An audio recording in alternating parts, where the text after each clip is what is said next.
Hey everyone, my name is Haitham Ali, working as Senior Clinical Fellow Critical Care Medicine at St. George's Hospital, London. Today teaching is a second step in an audit project coming to improve dealing with mechanical ventilator dyssynchrony in our unit neurointensive care.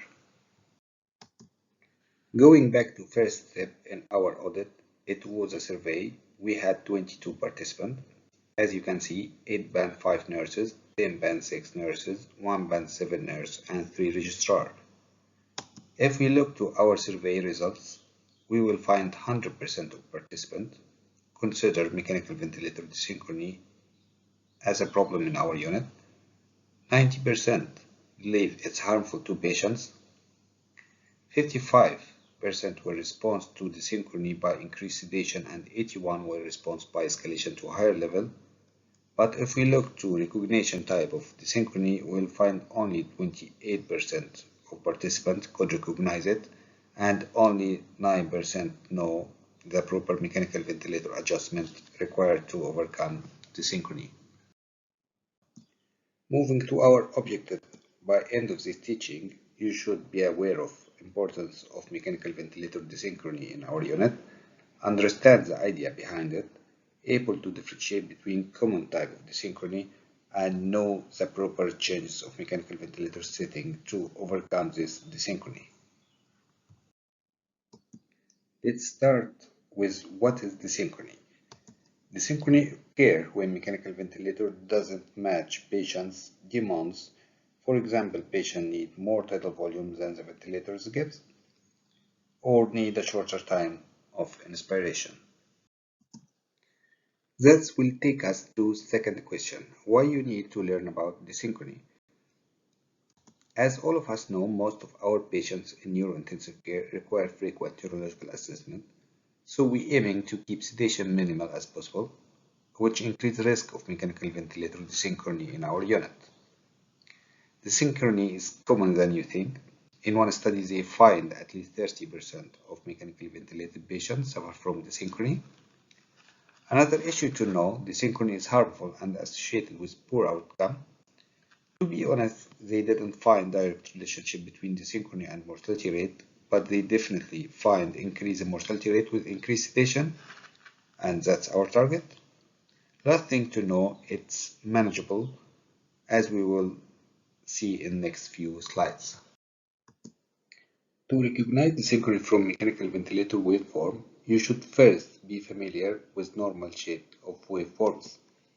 If you look to the graph on the left side, it's a graph of volume control mode. As you can see, the ventilator gives a constant flow, aiming to achieve the target volume, then stop the flow for a few milliseconds before allowing air to exhale. And that leads to pressure waveform, which you can see on the top. As pressure increases gradually in the lung as flow is constant and more volume accumulating in the lung, and once flow stops, pressure will be steady for this few milliseconds till expiration valve open, then pressure start to drop to baseline. On the left graph, you will see pressure control mode and pressure support mode, which has almost similar waveforms, with one difference I will speak about later on.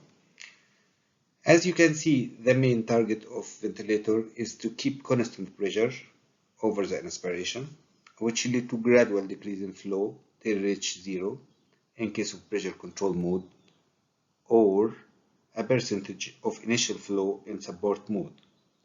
And that's the difference in the waveforms.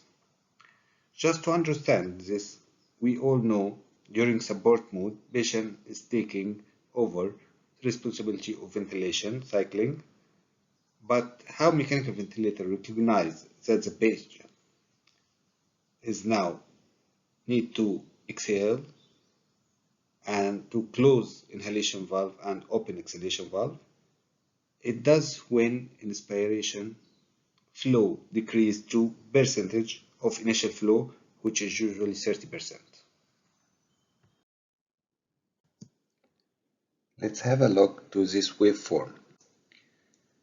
From first look, it seems normal, but if you give yourself a second, you will note there is abnormal flow time waveform, the one in green.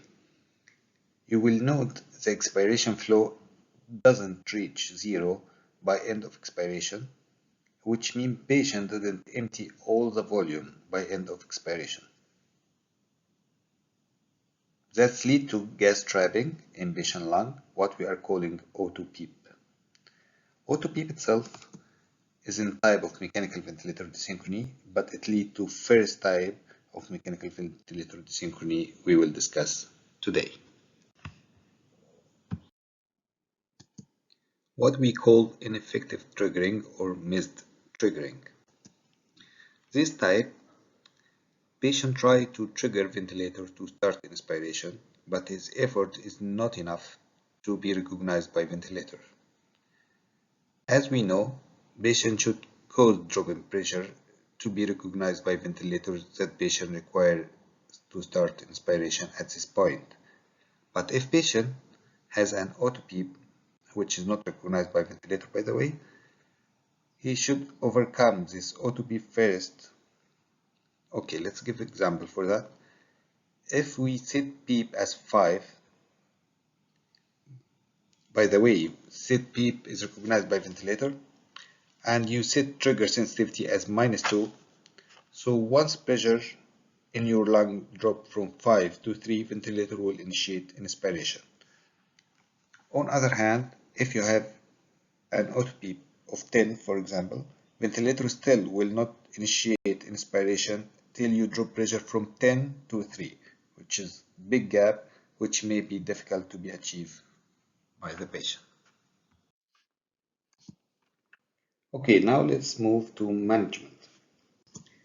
As we mentioned, most common cause of missed triggering is auto PEEP, but there is another cause if patient is quite weak to do effort that can be recognized by ventilator. For example, patient with high spinal cord injury who has weak respiratory muscles. So management will be different related to cause. If main cause is auto PEEP, the management will aim to overcome that auto PEEP. That can be achieved by different way. We can achieve by decrease respiratory rate, as once you decrease the respiratory rate, you prolong the whole cycle, inspiration and expiration, which gives the patient chance or more time to empty all the volume. By same idea, if you decrease IE ratio, as example, from 1 to 2 to 1 to 3, you will have more time for expiration, so patient will be able to empty all the volume. Another option we have is to decrease tidal volume, so patient have less air to empty. Question now, which action I will take? The answer, it's up to you. You can take one of these actions, two of these actions, or all the actions at the same time. Moving to missed triggering due to patient weakness, management is very simple. Just we will increase trigger sensitivity. If you try to adjust sensitivity in our ventilators, you will find two arms, less patient efforts and more patient efforts. So you are moved to less patient efforts. Opposite to missed triggering is second type of mechanical ventilator dyssynchrony, which is auto triggering. Waveform will look like graph on the left side. Just very frequent breath cycling may reach 60 or more.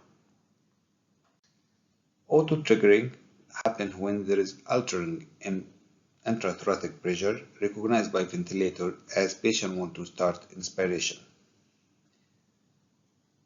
So common cause, as you can see, all related to change pressure in thoracic cavity.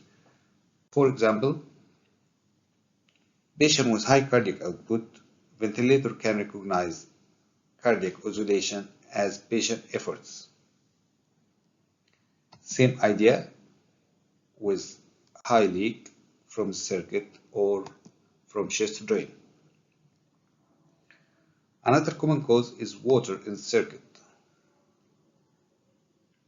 One of not common, to be honest, is peristalsis in massive hiatus hernia.